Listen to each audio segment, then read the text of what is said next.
this is my module of the graduate course on O-minimality and its applications. And this will be on O-minimality and the Pila-Wilkie theorem.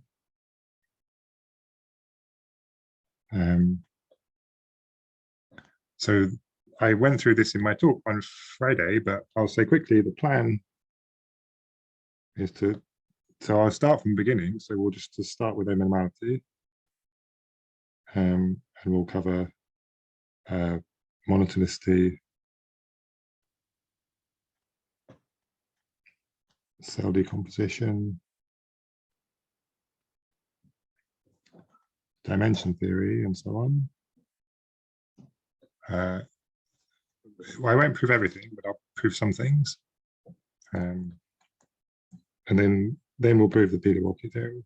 So 1, 2, Pila-Wilkie, and then 3. It depends how much time we have after we've done those things. So I don't. So either applications of Pila-Wilkie, or perhaps examples of O-minimal structures.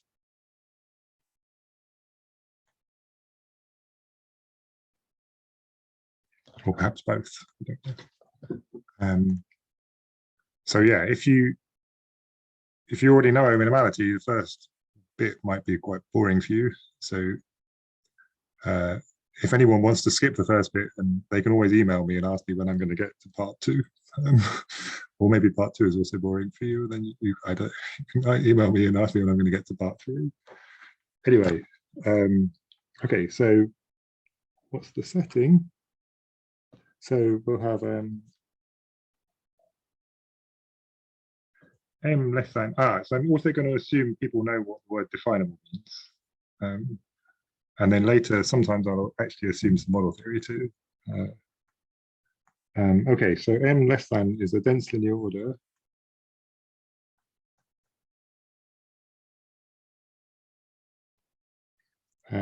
without endpoints.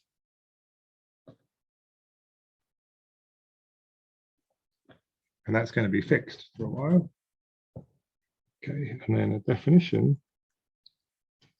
An open interval in M less than is a set of one of the following forms.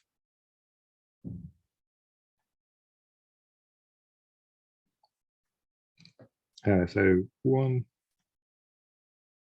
A, B, so that's just the X in M such that A is less than X is less than B, and A, B in M, A less than B. 2, minus infinity A, so X in M such that X is less than A in M. A plus infinity.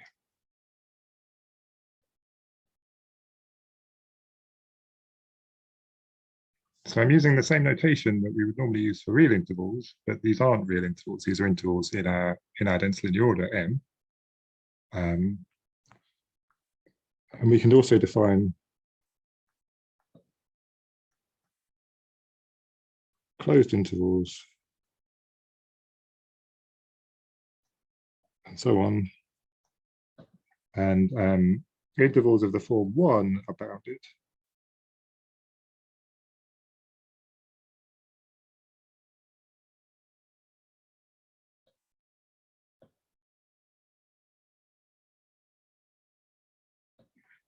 Okay, so something to note here, if you haven't seen this before, is that the endpoints here are required to be an M.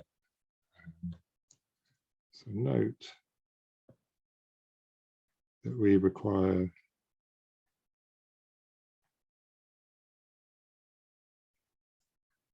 endpoints in M. So e.g., say in Q less than, the set of X in Q such that x is less than the square root of 2, that's not an interval, right? It's just a convex set.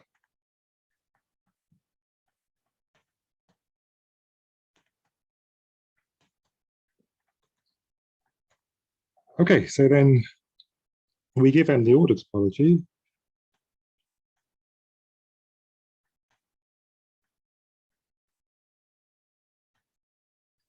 So the open intervals form a basis. And then we put M to the n, we give the product topology.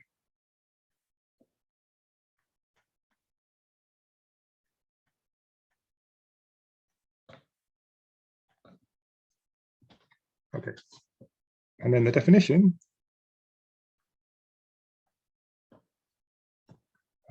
So suppose we're given an expansion of our dense linear order.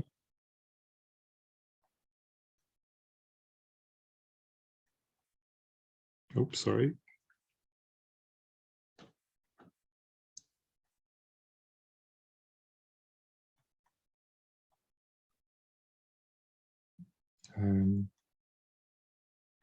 Then we say M is O-minimal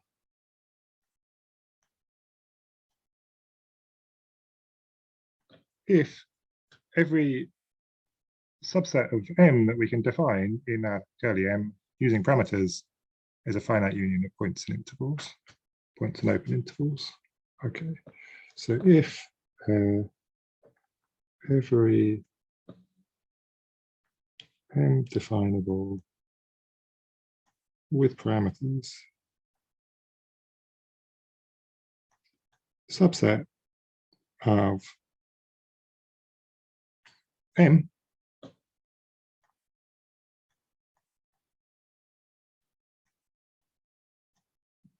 is a finite union of points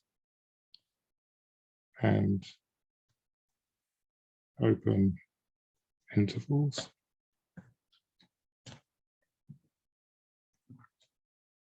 So just some remarks. If instead of open intervals here we only ask for convex sets, we get the notion of weak O-minimality, which is really a lot weaker than O-minimality. So if we only ask for convex sets,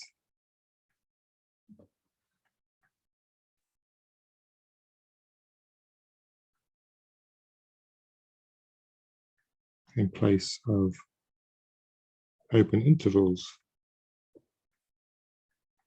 we get what's called weak O-minimality. And that's everything I'll say about that. I'll talk about that anymore. And then where does the name come from? Well, so finite unions of points and open intervals are definable, right? Note that finite unions of points and intervals are definable.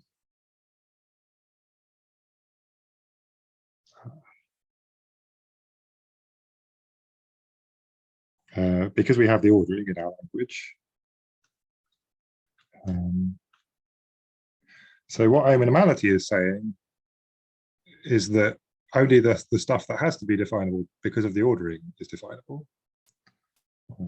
So O-minimality says in the universe M says we only define the subsets of M that are already definable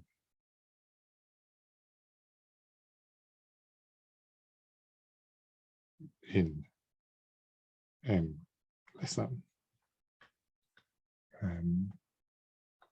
So this compares with the notion of minimality in like stability theory, which is every definable set is finite or cofinite.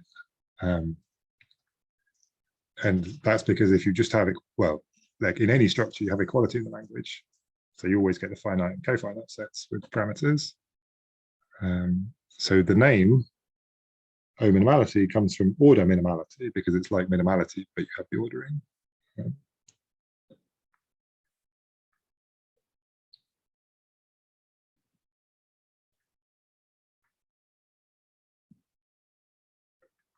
So that comes from order minimality.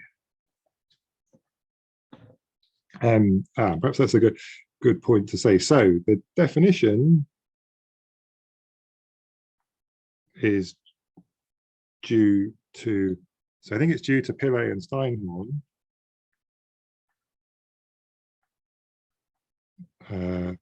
Following work by Van den Dries.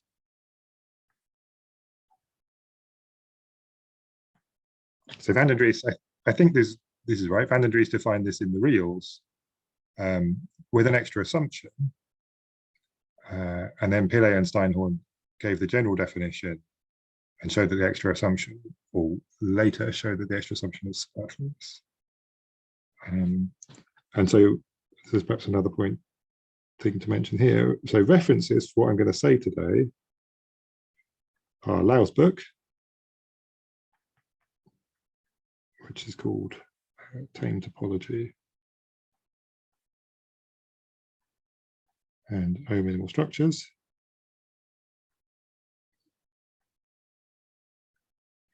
So much of, well, everything I'll say today is in there. Quite often I'll follow that quite closely. Or you can read the original papers by, so they're called definable sets in ordered structures 1 and definable sets in ordered structures 2 by Pillay and Steinhorn. And then the second one is also truly like.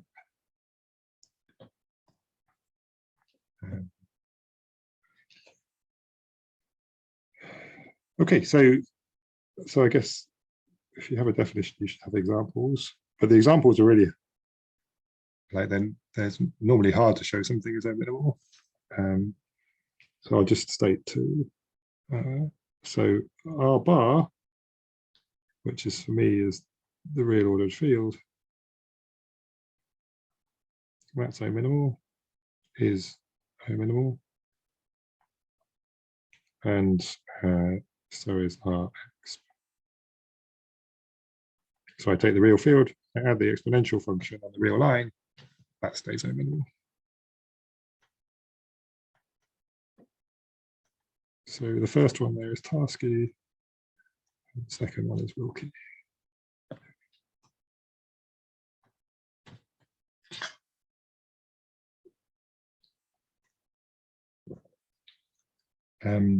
But like I say, I'm not going to really talk about examples at all today. It's just to give you some if you've never seen them. And then it's easy to make things that aren't O-minimal. Like I just take the real field and add Z or something, or sine, or lots of other things. Okay, so now we'll fix M O-minimal and definable means M definable with parameters from M.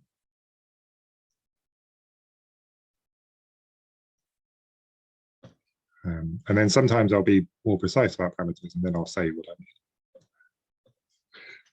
Okay, so the first main result in O-minimality is the Monotheistic Theorem.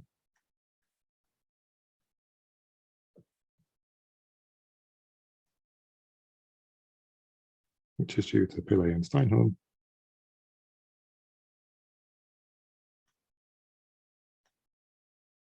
So this is in number 1 of the 2 papers.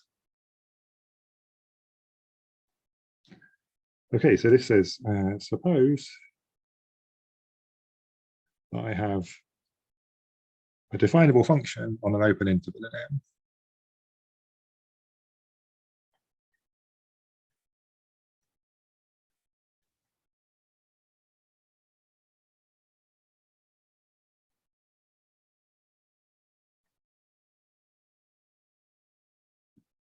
then I can split M up into, I can split I up into finitely many pieces, such that on each piece, F is nice. So what does that mean? Then there are A1 less than AK in I, such that on each interval AI plus 1, where I goes from 0 to K, and I itself is A0, AK plus 1. So on each of these finitely many pieces, which almost cover my interval, F is either constant or strictly monotonic and continuous.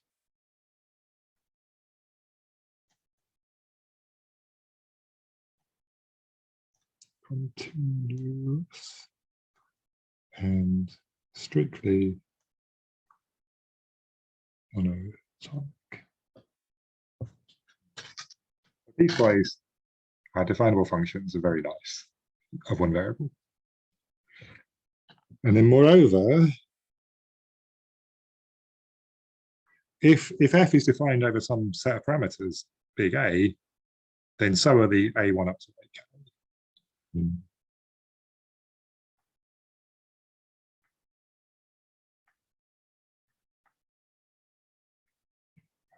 some subset of the universe,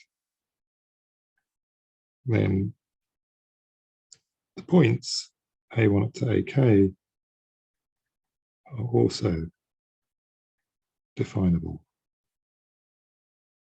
over A.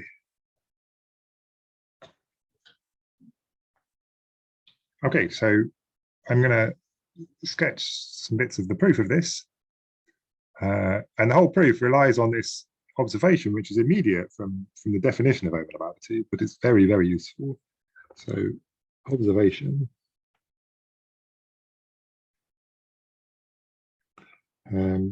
Suppose X is a subset of M, which is definable and infinite. So if it's definable, it's a finite union of points at open intervals. If it's infinite, it can't just be the finitely many points, so it has to contain an interval. So if X is definable and infinite, then X contains an open interval. So this is like, it's immediate from the definition of O-minimality, but it's really very, very useful. Okay, so let's sketch. That's like an aside. So sketch a proof of monotonicity. So I'm only going to prove the statement where I have definability with parameters. If you want the refined statement, you just check that everything I say gives you that. Okay, so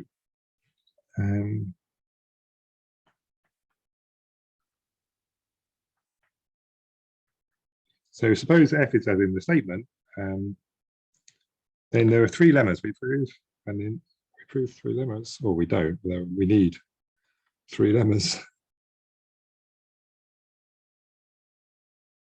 And in these, J is just some subinterval of I.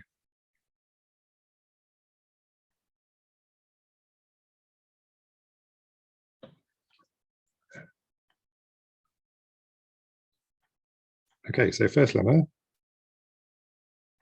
lemma 1. There's an open interval contained in our J on which F is either constant or injective.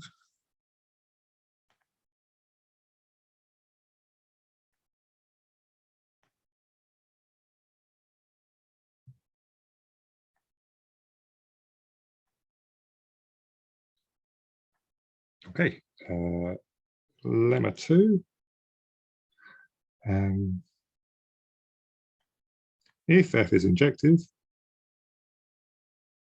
on J, then there's an open interval contained in J on which it's strictly monotonic.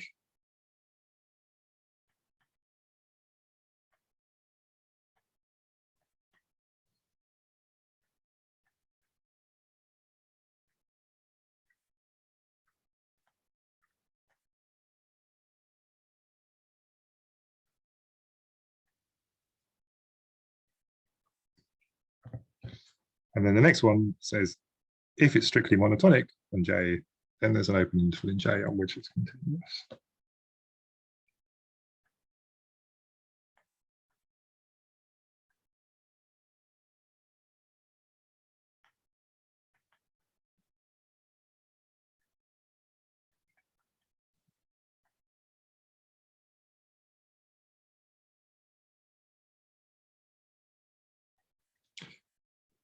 There's an open interval J prime on which f is continuous.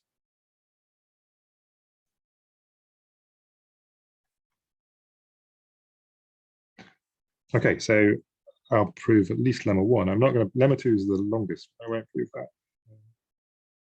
that. Proof of lemma 1. So what do we want to prove? We've got a just arbitrary definable function, not an interval. We want to show that there's some subinterval on which f is strictly monotonic. So, well, suppose that there is some y in M such that, sorry, we want to prove it's constant or injective, not strictly monotonic. Suppose that y in M is such that when I take the pre-image and I intersect with my interval, that's infinite. Then it's a definable set. It's infinite. It's a definable subset of M. It's infinite, so it contains an interval, an open interval, and on that open interval, f is constant with value y. So then there is an open interval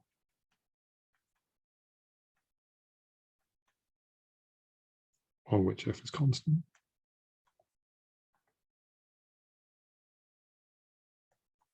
So we can suppose that this doesn't happen. So we can suppose that for every y in M, the pre-image in our interval is finite.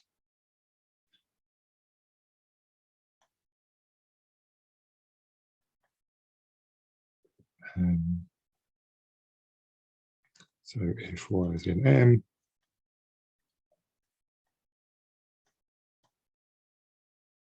then the pre-image in our interval is finite.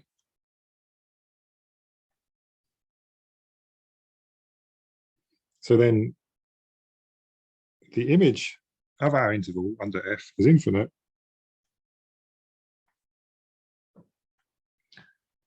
So contains some interval AB with A less than B. And then define G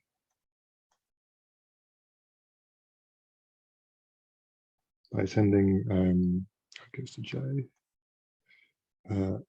y to the minimum of the x in the finite set here.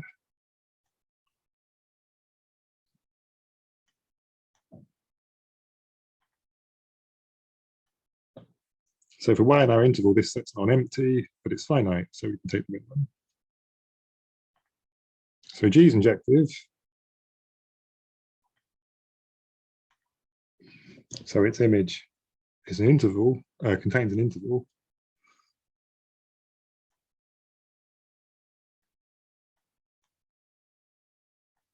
So there's an open interval J prime in G of AB. And then on J prime, F is injective because G is its inverse. So then F is injective on J prime. Okay, so that's the proof of lemma 1.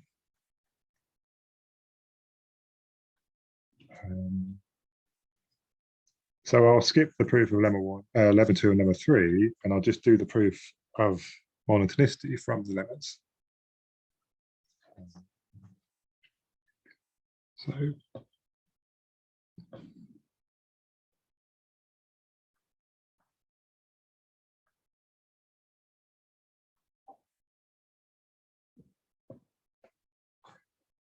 So let's let X be the following set. So we take the points in our interval such that there's an interval around our X on which F is constant, or continuous and strictly increasing, or continuous and strictly decreasing. So such that there are A, B in I with A less than B, X in A, B, such that F is constant on A, B, or F is continuous and strictly increasing on AB, or F is continuous and strictly decreasing on AB. Okay, then X is defined.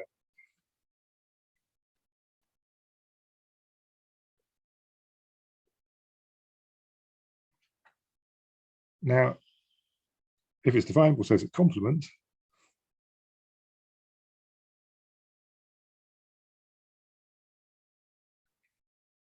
Now, suppose its complement is infinite.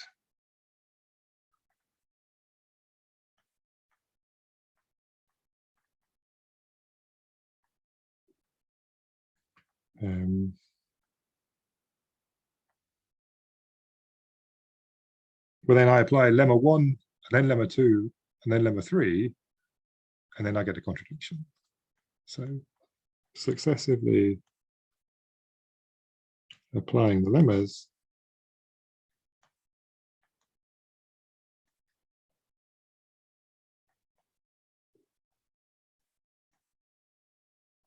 gives a contradiction.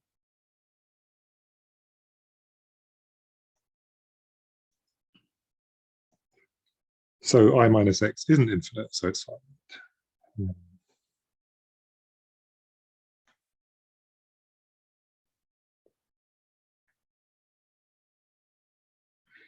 So then we can consider each of the intervals in I minus X separately, and we may as well assume I is one of those. So we can assume that I is X.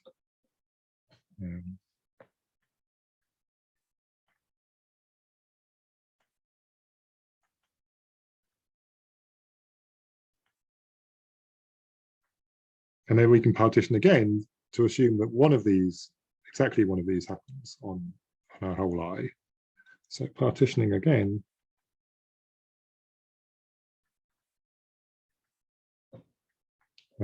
we can assume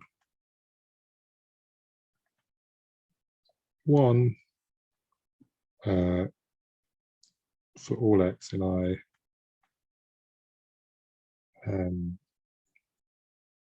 there exists A less than B, X in AB, such that F is constant on AB, or 2, the same thing, but then F is continuous and strictly increasing on AB, or 3, we have for all X in I, there's an interval around that X on which F is continuous and strictly decreasing.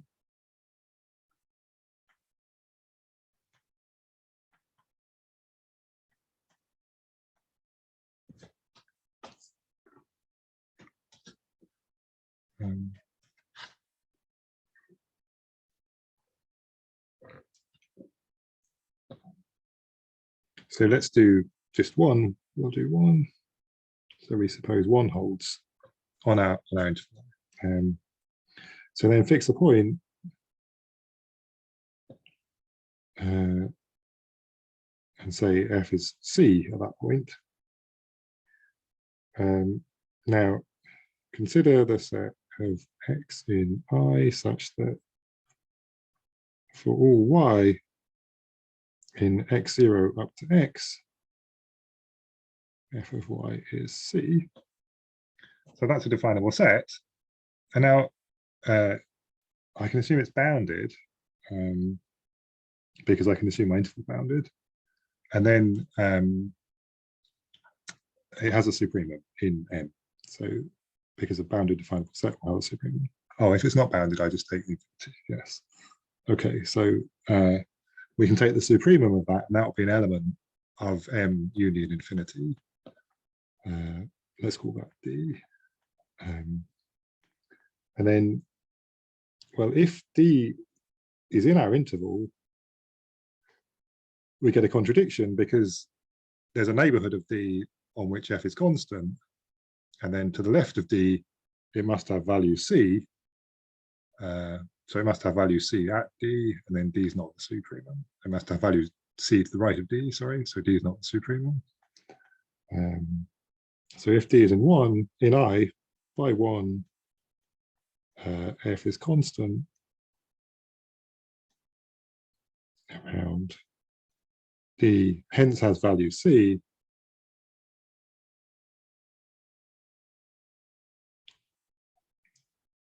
Which contradicts D being the sum.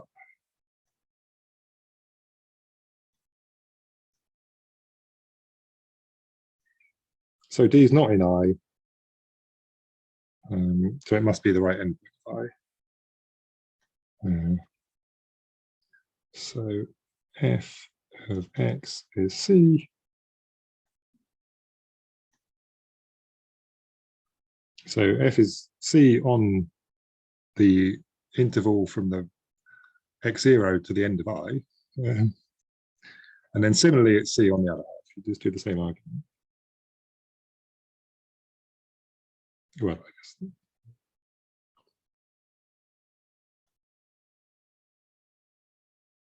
So it's constant on I.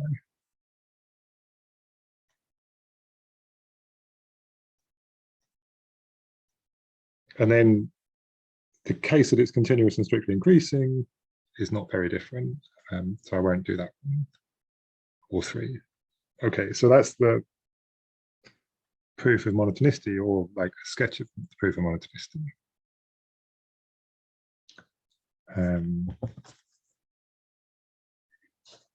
Okay, so then some exercises. So 1,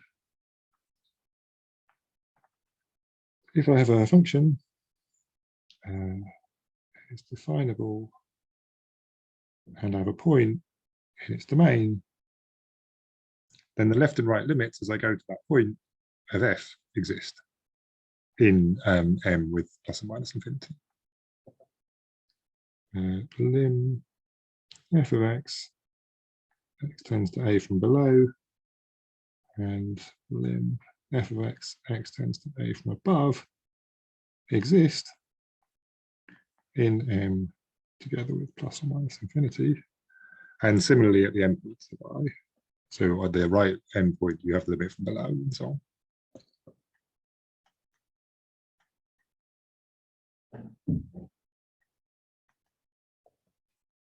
And then 2,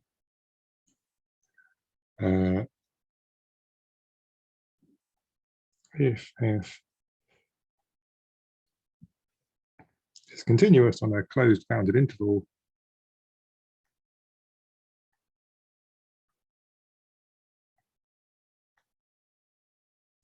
then it assumes it's substantive. So then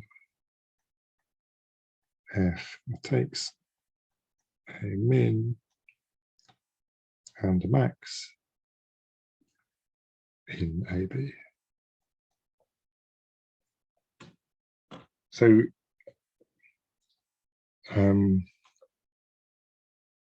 we get, yeah, I mean, like, like this is true in the reals, right, without the word definable, but it's certainly not true in a general density order. But we get things, we get nice properties when we assume things are definable in a nominal structure. Okay, so then the next result is also about kind of subsets. So graphs of one variable functions are subsets of the plane. The next result is also about subsets of the plane.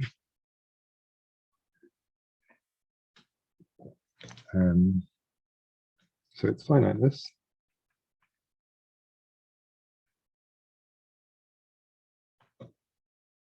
Okay, so suppose I have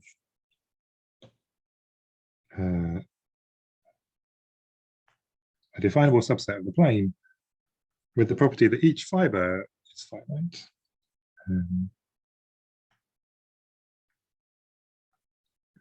So for each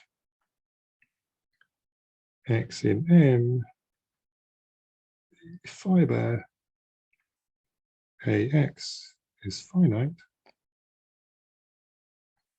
So AX is the Y such that XY is in M. Sorry, in A.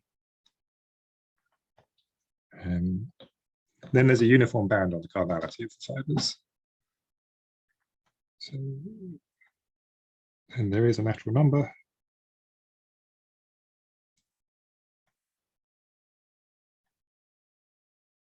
N such that the number of points in the fiber is less than or equal to N for all X in M. Okay, so I'm going to sketch the proof of this as well. So proof. So call a point AB in M squared normal if around AB, A is either empty or is the graph of a continuous function. So what do I mean? If there is an open box I times j, so that's a product of bounded open intervals around the point such that either when I intersect A with that box, it's empty. In particular, my point, sorry, that should be in I times j. In particular, my point's not in A, or it is in A. And this intersection here is not empty, it's the graph of a function, a continuous function from I to M. So, and I times j intersect A is the graph of F for some continuous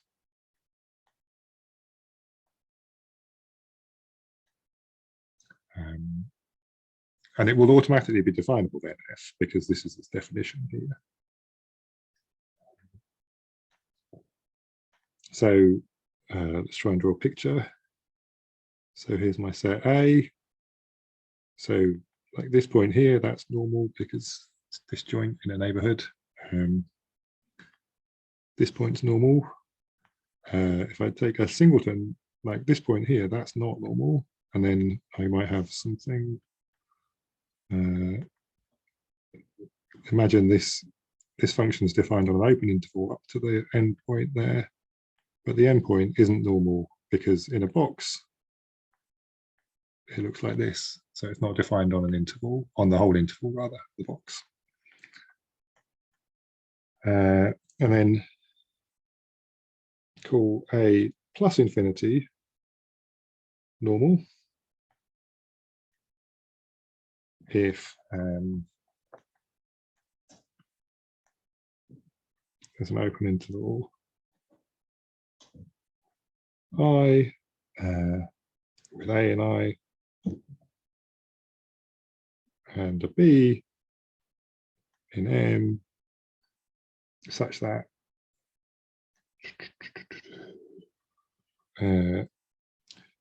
I times B infinity plus infinity intersect A is empty. So let's see if I got this. So along these bits here, A infinity is normal, but this one, where it goes off to infinity, A plus infinity there is not empty, so it's not normal. And similarly, you can define A minus infinity A. No, A minus infinity.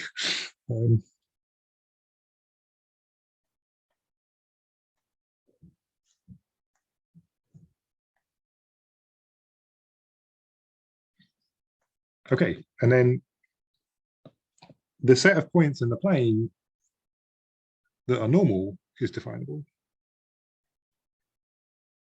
So note that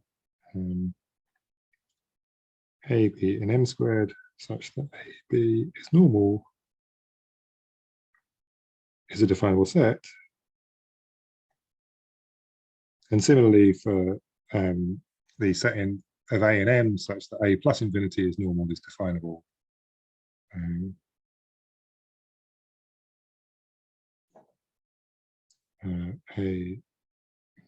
I'll just say similarly for plus or minus infinity. Now, define a sequence of functions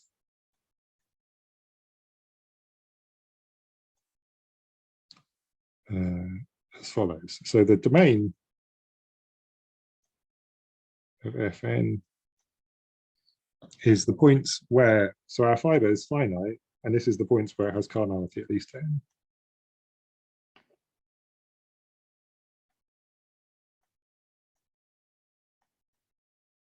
And then Fn at one of these points is the nth element of the fiber.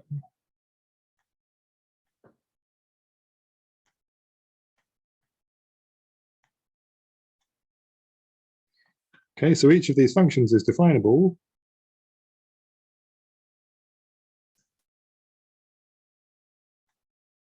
although their domains might be empty. And we're going to use this to define what it means for a point to be good or bad. So fix a point A and M. Now, I can take n, natural number, maximal,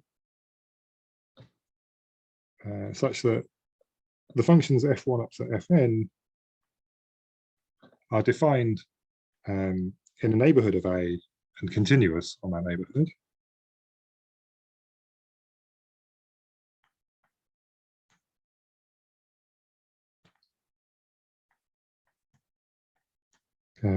On an open interval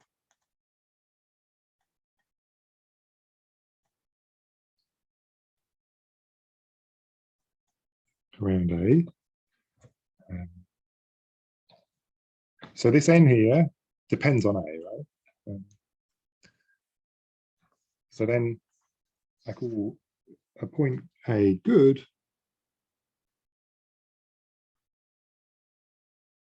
if it's not in the closure of the domain of Fn plus 1.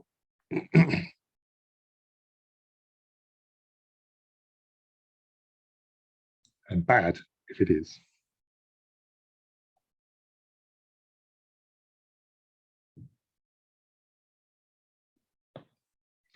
So let's try and draw a picture. So here's some A, and then maybe above it, big A looks like this. Then here, this is F1, this is F2. So N at A is 2, and there's no F3, so A is good. A good. And then let's move it on. Got another one there. So over this part, there are 3 points in the fiber. Now this B here, B is bad. And so I could also have this one here, this would be bad. Okay, so if you've never seen these things before, it's helpful to draw some pictures to see what's going on. It's probably more helpful to draw your own pictures. Okay, so then we can take the set curly G equal A such that A is good, curly B, A such that A is bad. And we want to show that these are definable. Well, so we want G, so B, definable. And it's not obvious because of this parameter here. It's a natural number parameter depending on our point A.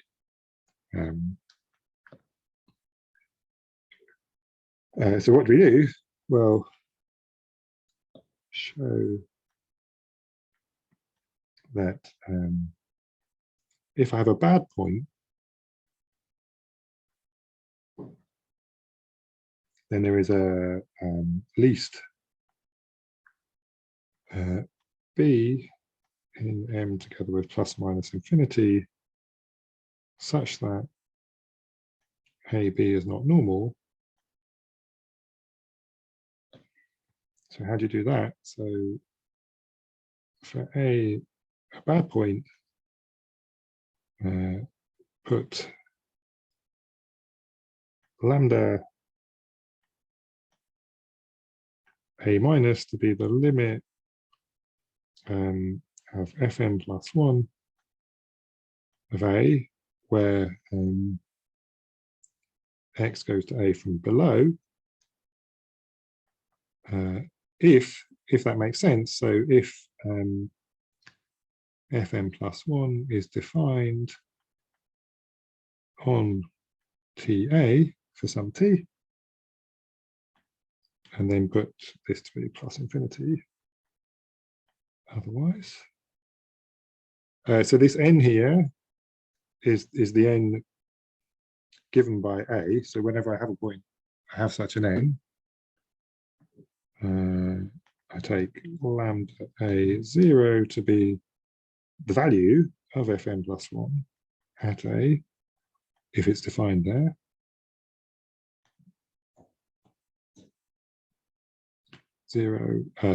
Otherwise it's plus infinity. And then I've got a limit for above 2, so lambda A plus.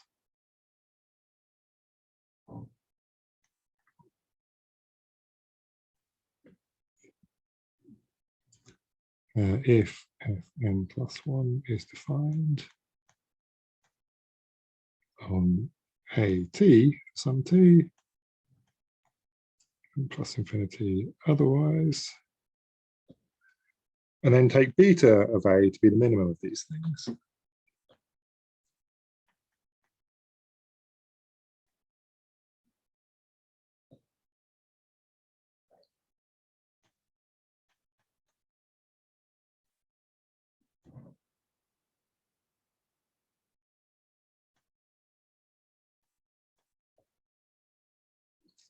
And then you can check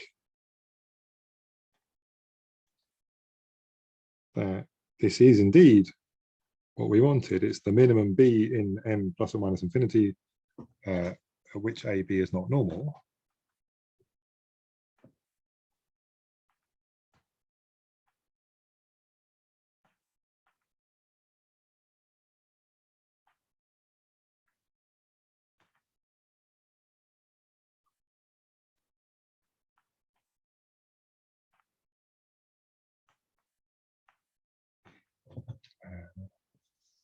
So what have we shown? We've shown if A is in B, then there's at least B in M plus or minus infinity such that AB is not normal.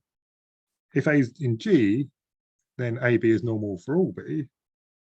Hence B is the set for which there exists a point So curly B is the set of A which there exists a B such that AB is not normal. So if A is in G, then AB is normal for all B in M union plus minus infinity. So B is the A in M such that there is a B, AB not normal.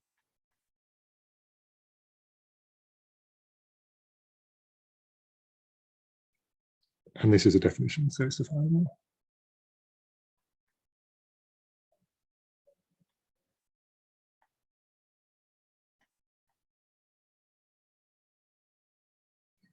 Okay, and then, well, if A is a good point, then the cardinality function is continuous. It's constant in the neighborhood of A.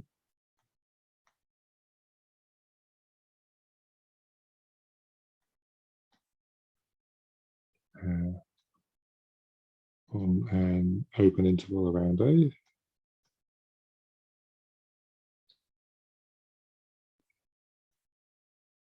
And then using this, you show if this bad set here is finite,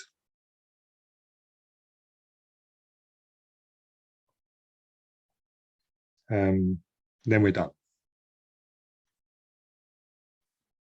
So then the conclusion holds. So you suppose you've got finite many points, then on each of the intervals between those points,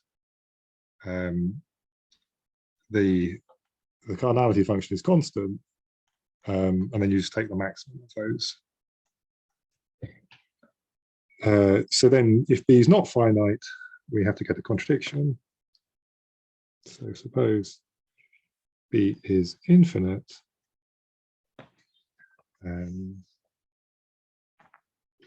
So since beta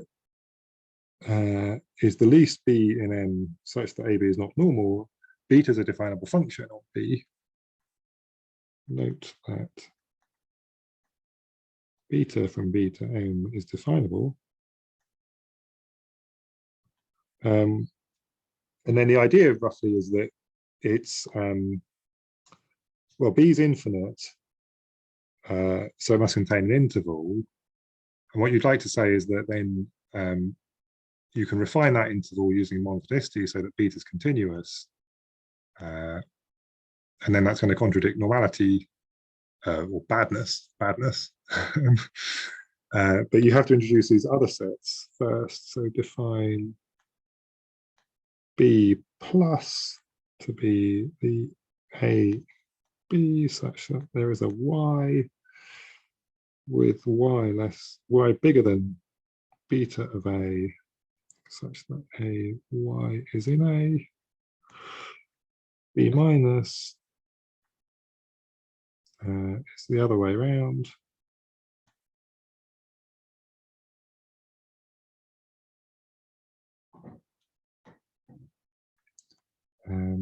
So these are both definable.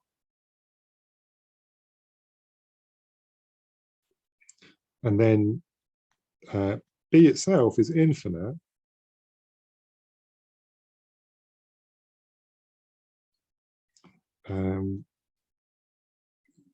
So at least one of these sets, B plus intersect B minus, B plus minus B minus, B minus minus B plus, B minus the union, or that's it, right? At least one of these is infinite. And then in each case, you get contradiction. So from these two, you get definable functions beta plus and beta minus. And then in the different cases, you use monotonicity to get whichever functions you need, beta, beta plus, beta minus, are continuous on an interval. And And then using that, you show that that there's a point above your A which is normal, but A is supposed to be bad, so we can't have that. Yeah, so I won't finish that. That's the idea. So in each case, get a contradiction.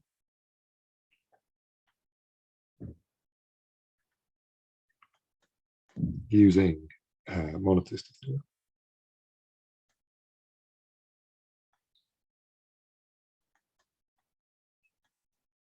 Okay, and then that's the proof of finiteness, roughly.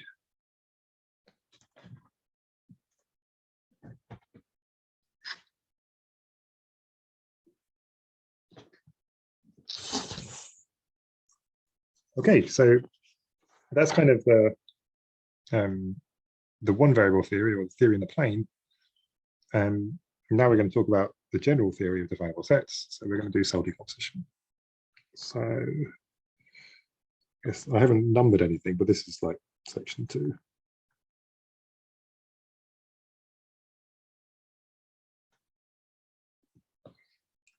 Okay, so there are some definitions. So definition for a sequence I1 up to IN with ij in 0, 1, we define that I1 up to IN cells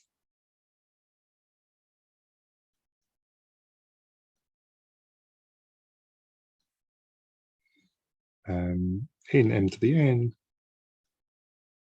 as follows. So so in M, we have one I, so it's either 0 or 1. A 0 cell is a point, a 1 cell is an open interval. So a 0 cell in M is a point.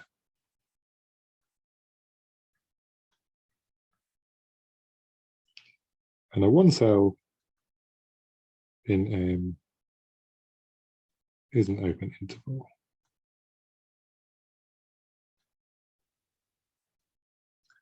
In M. Okay, and then suppose I've already defined I1 up to IN cells.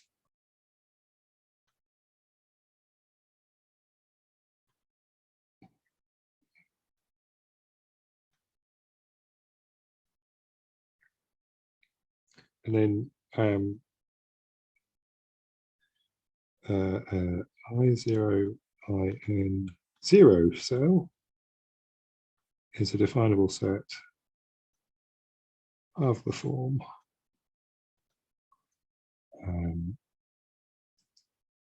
graph of f, where f is a continuous definable function on an I1 up to IN cell in M to the N,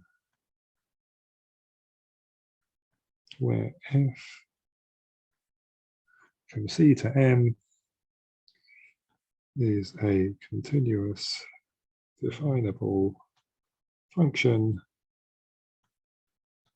on an I1 up to IN cell C, M to the N, and then I1 up to IN 1 cell is the space between two definable functions, on two continuous definable functions on an I1 up to IN cell. So is a definable set of the form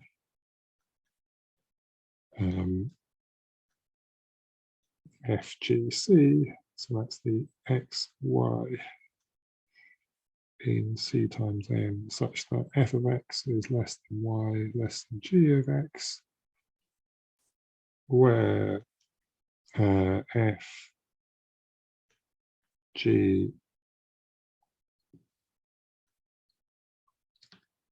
are continuous definable, C is an I1 up to IN cell,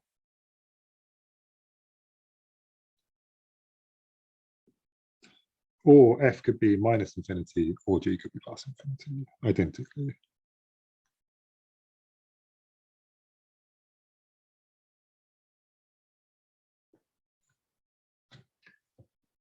Okay, so that's the definition of cells. So I'll draw some pictures, but again, you should probably draw your own because they'll be better.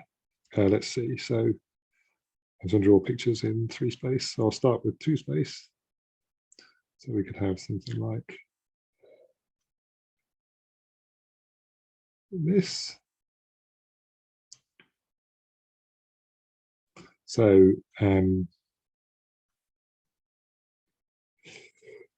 these points, they are 0, 0 cells. This vertical line here is a 0, 1 cell.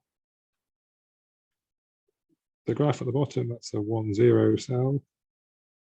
And then the interior there is a 1, 1 cell. And then over that, you could have something like so this. So with a vertical line in the fiber there. So then that one there is a 0, 0, 1 cell. The surface is a 1, 1, 0 cell. And then like the interior there, well, I can't draw that. That's a 1, 1, 1 cell.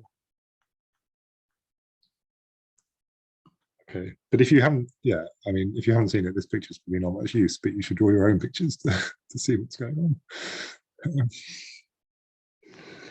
on. Okay, so now if I have a cell, and you can see this in these pictures, so if you have an I1 up to IN cell, then there's a projection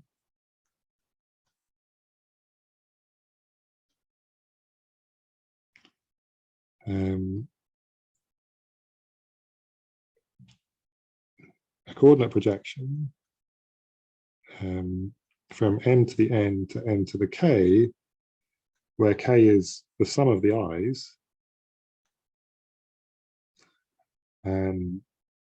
such that the projection restricted to my cell is a homeomorphism to its image. So like for that graph, you just project down to the interval, for instance. For this vertical line here, you project the other way.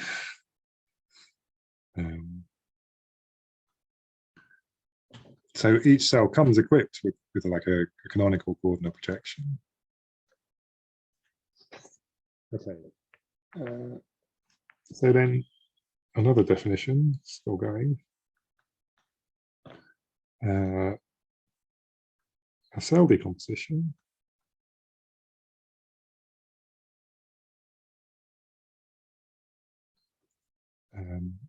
of M is a finite set of the form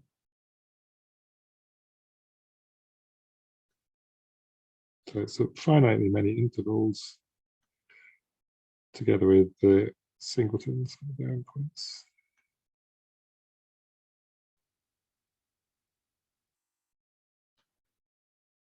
So k is 0, a1 less than ak are in M. So it's just a partition of M into finitely many points and open intervals. And then a cell decomposition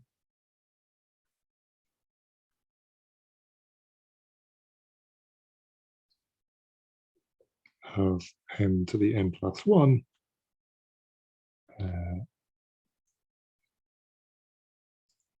is a finite partition D of M to the M plus 1 into cells, such that when I project all of those cells, what I get is a decomposition of M to the M. Sorry, pi C for C and D is a decomposition of m to the n. So what this means is that like the cells on which the graphs and spaces between graphs in m to the n plus 1 are defined, they all line up. When you project out, they don't overlap. And then a cell decomposition is compatible with some set if it partitions that set. So cell decomposition d of m to the n is compatible with x if every cell is either contained in x or disjoint from it. So if for each cell C and D, C intersect x is empty, or C is contained in x. Okay, and then the cell decomposition theorem says cell decompositions exist that are compatible with any given finite collection of definable sets.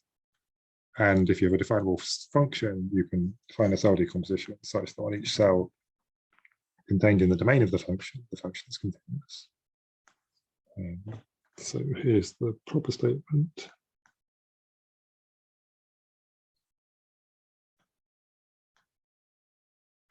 Cell decomposition theorem. So this is due to Knight, Pele, Steinhorn, also 1986. So this is in their definable sets in ordered structures part 2 paper. So I have n a natural number, and then the statements are that for all n, these things hold. So suppose I have x1 up to xk definable sets, then there's a cell decomposition of m to the n compatible with these.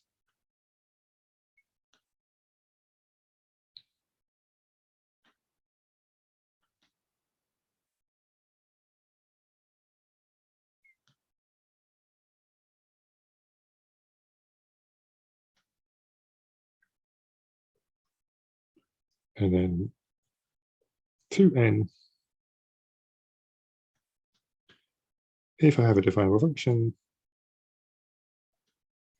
then there's a cell decomposition of m to the n compatible with the domain, such that on each of the cells contained in the domain, if it's continuous, then that says definable, then there is a cell decomposition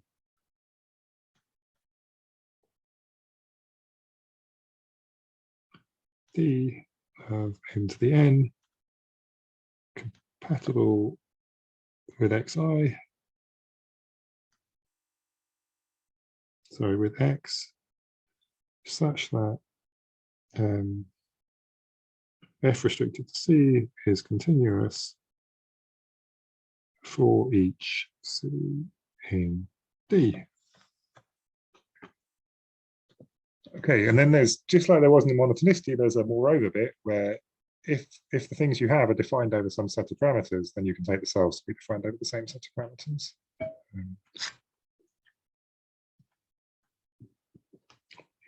So, moreover,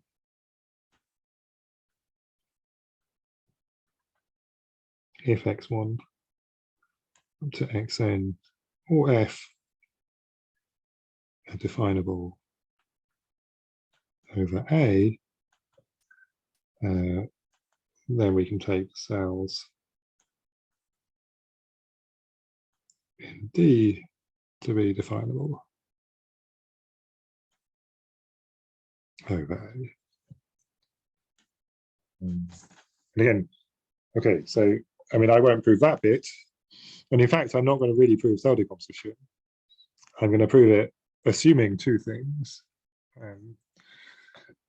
So what am I going to assume? So we prove cell decomposition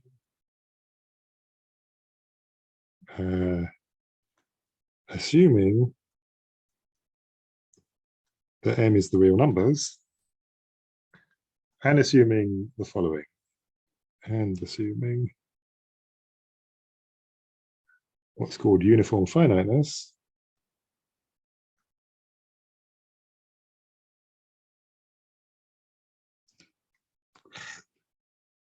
Uniform finiteness,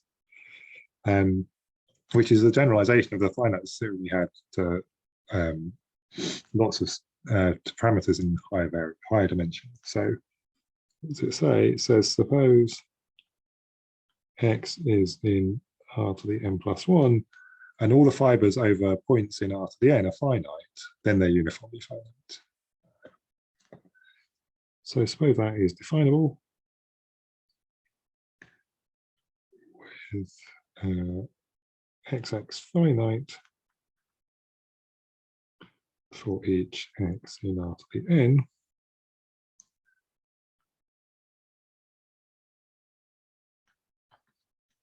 Then there is n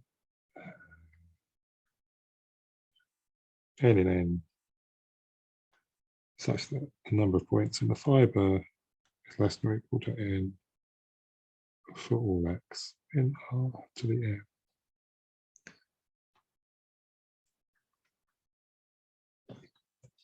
n.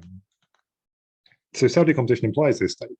So we'd have to prove, well, if we don't know this already, we have to prove it to prove cell decomposition. But we're just going to assume it. So the actual proof that like Pila and Steinhorn give, you put this in the induction that we're going to do with the statements 1 and 2, and you prove it as you're going along. And you don't need to assume n is up either. So the proof I'm going to give is due to van den Dries. So the proof in the case n equals r, assuming uniform finiteness, is due to van den Dries. And you can justify this assumption on the grounds that when you prove something's O-minimal, you normally prove this too. So it's reasonable to assume it. And then normally you've proved it in the case that n is r too. No, neither of these assumptions are completely unreasonable. But I mean, really, you should do the whole thing in the right generality. It's just that it takes longer. And the proof that van den Dries gave also inspired like Pila and Steinhorn to work on their proof. So, yeah. Okay. So proof. Proof of cell decomposition.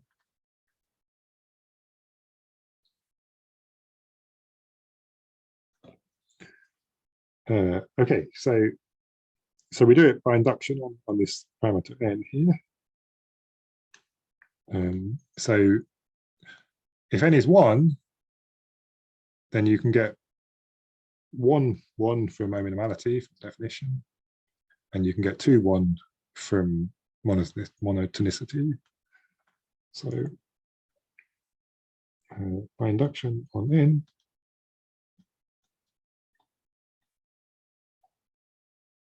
so the first case of 1 follows from the definition.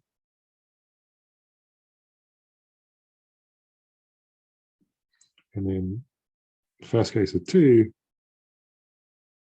follows from monotonicity. And then we'll show that if you have 1, 1 up to 1n and 2, 1 up to 2n minus 1, then you get 2n. And if you have 1n, 1, 1 up to 1n and 2, 1 up to 2n, then you get 1n plus 1. And then you put those two together and that completes the induction. So we show A. I mean, I'm not going to show everything, but I'm going to outline the proof.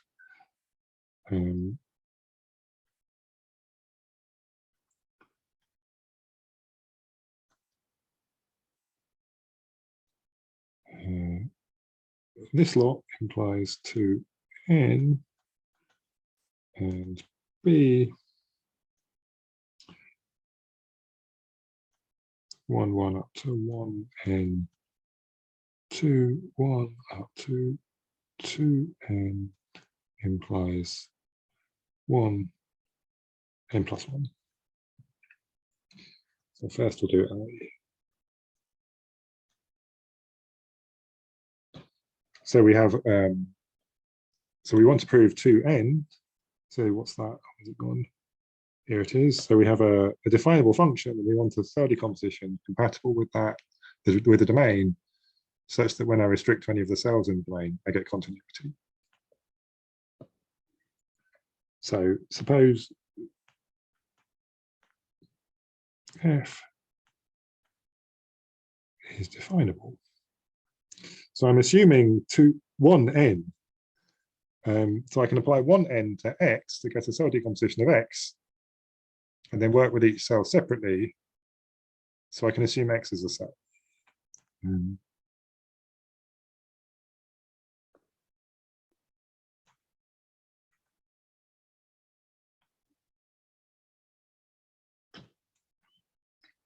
Is a cell.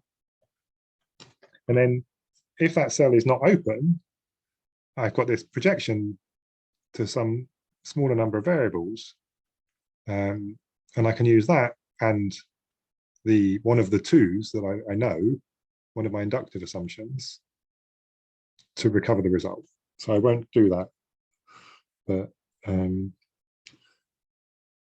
if x is not open, we can use projection and the inductive hypothesis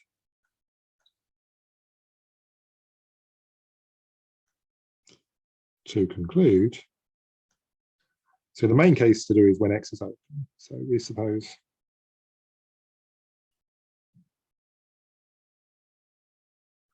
is an open cell.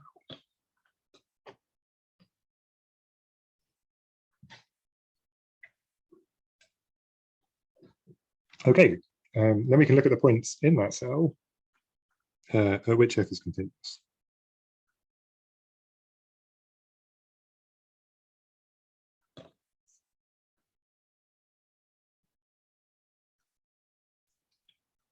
So this is a definable set.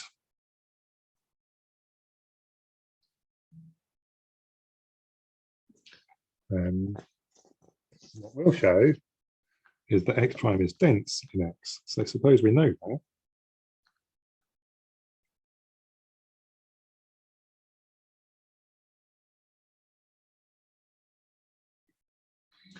Well, then we can take a cell decomposition of m to the n, or r to the n, that's compatible with x minus x prime and compatible with x prime.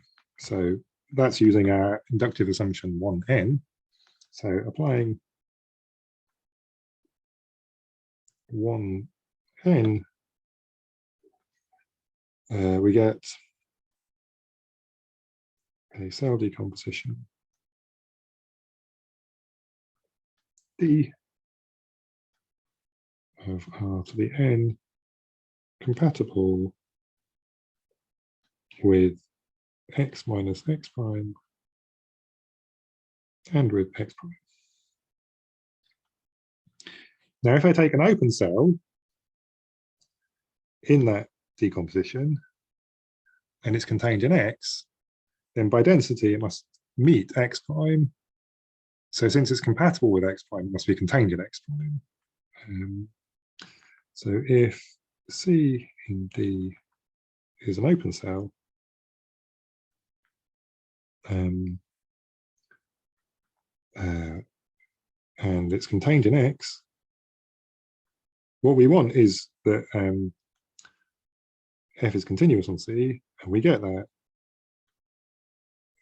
because then by density, C meets X prime, so C is contained in X prime, and so F restricted to C is continuous. And then if it's a non-open cell, we use the argument that I didn't give before, this one here, and then we can conclude. So for non-open cells, we can proceed as above. And that finishes the proof, assuming we know X prime is dense in X. So what we need to show is that X prime is dense in X. Okay, so let's do that. So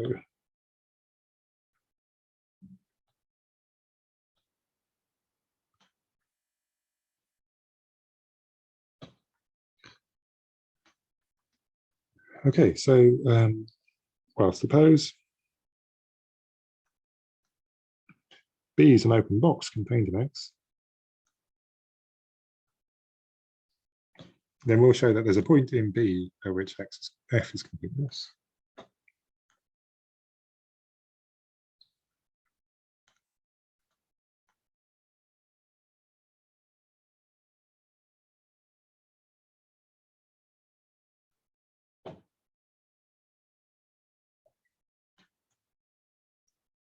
Okay, so, well, we can assume, a bit like in Monotheistic, that if B prime is a box contained in B, then F takes infinitely many values on B prime. So may assume that if B prime contained in B is a box, an open box, then F takes infinitely many values on B prime. So that's using our inductive hypothesis. If it only took finitely many on some box, then we cell decompose that box and we get a cell on which it's constant. And one of those, we get an open cell on which it's constant, and then it's constant on that, so it's continuous. Okay, so I won't do that case. Okay, so what we're going to do, well, we construct a sequence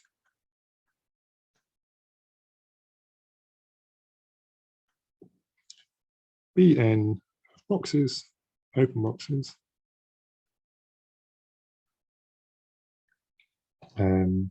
in B, and In open intervals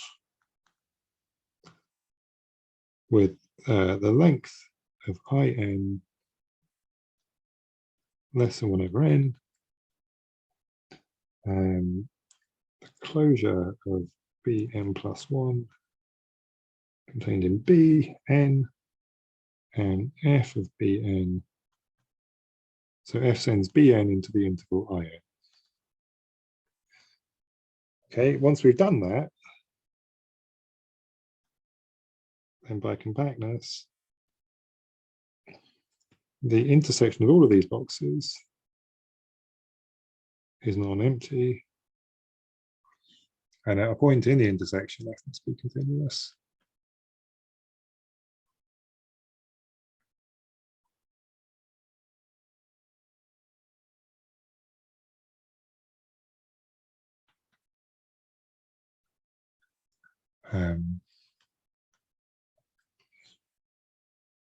So what we need to do is construct these boxes. Okay. So first we'll find the interval I1. So boxes and intervals, sorry. So it's a sequence of boxes and a sequence of intervals. So to find I1, well, we write, consider the image of B under F. Well, that's some subset of R. And so we can write it, definable subset of R. So we can write it like this, where, so F is a finite set, and each of these are intervals of length less than 1. So I write it as a countable union of intervals of length less than 1 together with a finite set.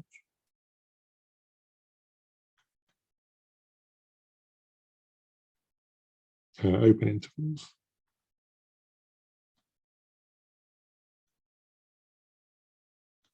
Of length less than 1. Oh, and F is a finite set.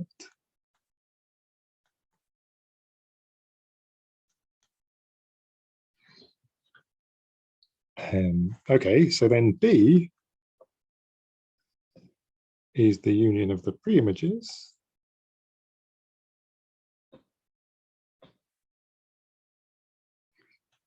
together with the union, the pre-images of all of the points in F, intersect B. Okay, now I can apply my inductive assumption to each of these. So the inductive assumption that gives me a cell decomposition of a definable set in Rn. So by 1n, each of these and each of these is a finite union of cells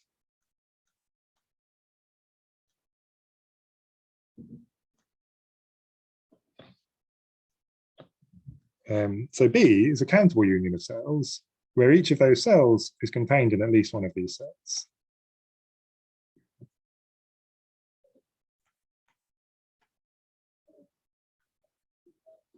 So I take a cell decomposition of each of them and then take all of those cells.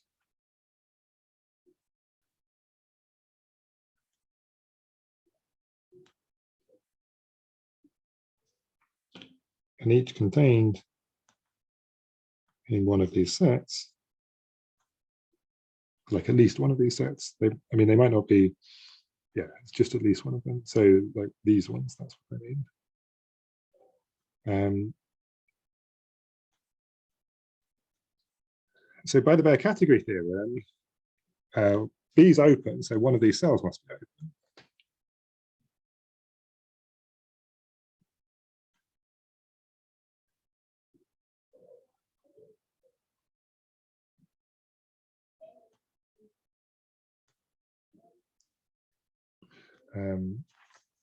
And then I take that open cell. It can't be contained in one of these ones because then it would contain a box on which we took the value R. So we wouldn't take infinitely many values. So one of these cells must be open, and this cell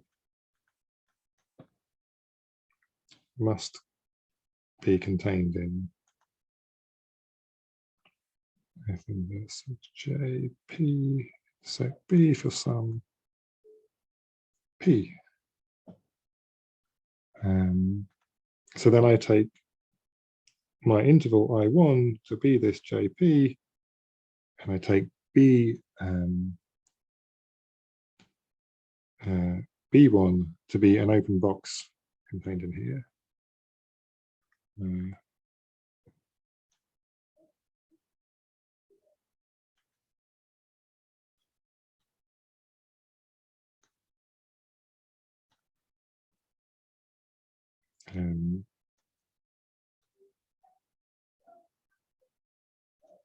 So I'll erase this. That B1 contained in here. So this contains an open cell, so it must contain an open box.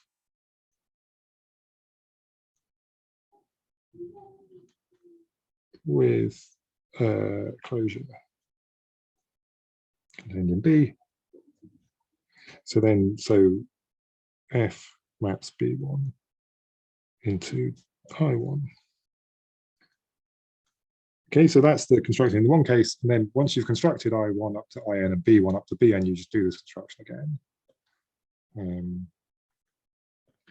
So then once I1 up to IN, B1 up to Bn are constructed, repeat to get IN plus 1. Bn plus 1. Okay, so that proves that X prime is dense in X, and then that finishes the proof of part 2 of cell decomposition from the inductive hypothesis. So then what we need to prove is part 1 from I1 up to IN, and so from 1 up to 1n and 1 up to 2n. And so this is where we all through this bit, we've used that we're in the reals, right? We're using compactness and bare category and things which just aren't true in the general case.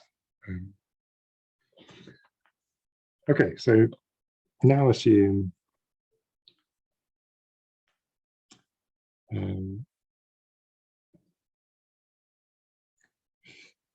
assume what? Assume 1, 1 up to 1n and 2, 1 up to 2n. And we want to prove 1n plus 1.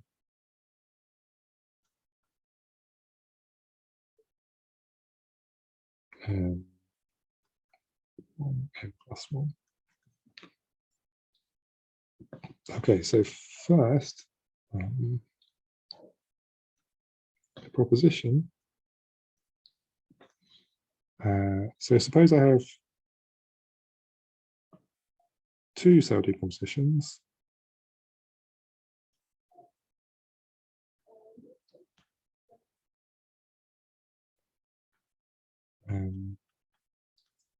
Of Rn plus 1.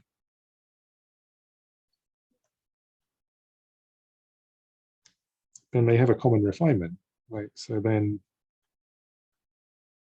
there is a cell decomposition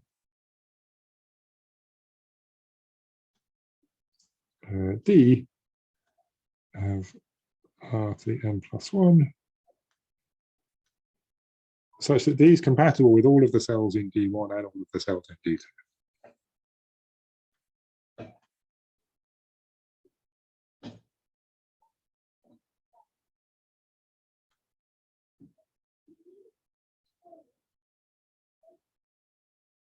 In D1 union D2. So we say D refines D1 and D2.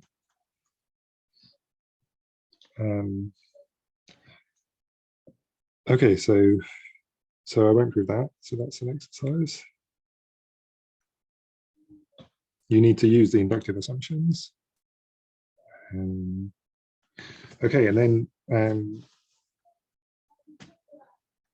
we need a definition. So if A is a subset of R, is definable,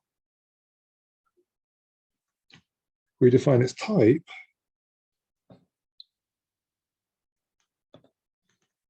tau of A as follows. So I take A, it's definable, so it's a finite union of points and intervals, so it has finite bound.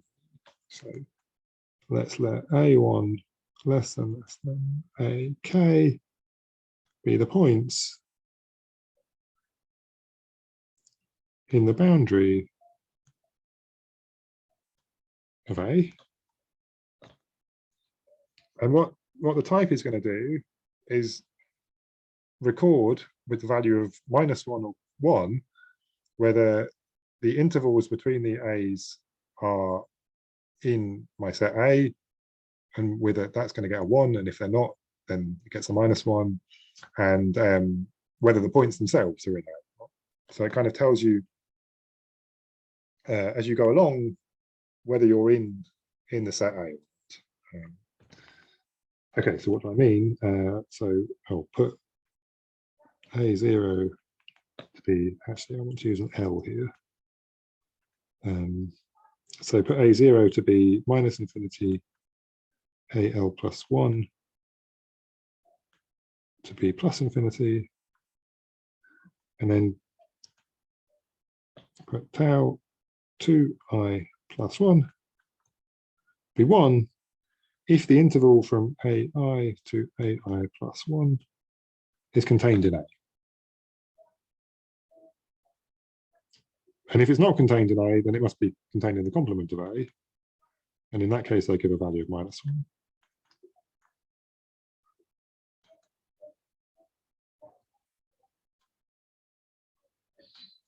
And then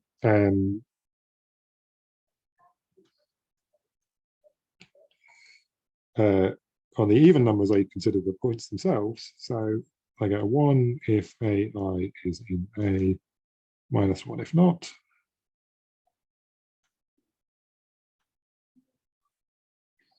And then the type of A is this sequence of zeros and ones.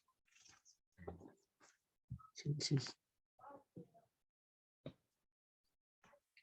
So then tau of A is tau 1 up to tau 2L plus 1.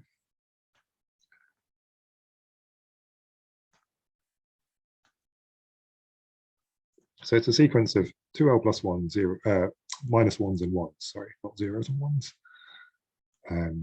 So for instance, if you take tau of this set, so I take the interval that's open at 1 and closed at 2, I take singleton 3, then that has type -1 because the interval from -infinity to 1 is not included in it. -1 because 1 is not included in it. +1 because the interval 1, 2 is in it. +1 because 2 is in it. -1 because 2, 3 isn't in it. +1 because 3 is -1. And then that's the same as if I took something like, I don't know, 9, 10 together with 57, it has the same type. So what the type is detecting is what it, like, for each of these intervals, whether or not they're in the set. Okay, 2 minutes left, right? Okay, so I'll state the following. So we've got this other assumption we haven't used yet. We haven't used uniform finiteness. So using uniform finiteness, we get proposition 2. So this says, if I have a definable set in R to the n plus 1, I can consider it as a family of definable sets in R. And when I do that, the set of types of that family is finite. So then the set of types of all the fibers, this is finite.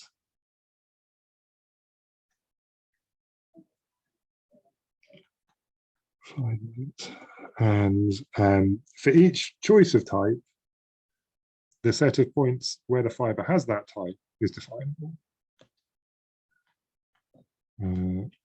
And for each L in N and tau in ±1 to the L to L plus 1, the set X in R to the N such that the fiber over that point has the given type, this is definable. Of course, normally it's empty, but for some it won't be, and then it's definable. Okay, so well, next time I'll finish the proof of cell decomposition from these two propositions. So I won't prove over the two propositions. You can do that. So there's not too much to do, but I think it will take me slightly longer than I should go over. So I'll stop there.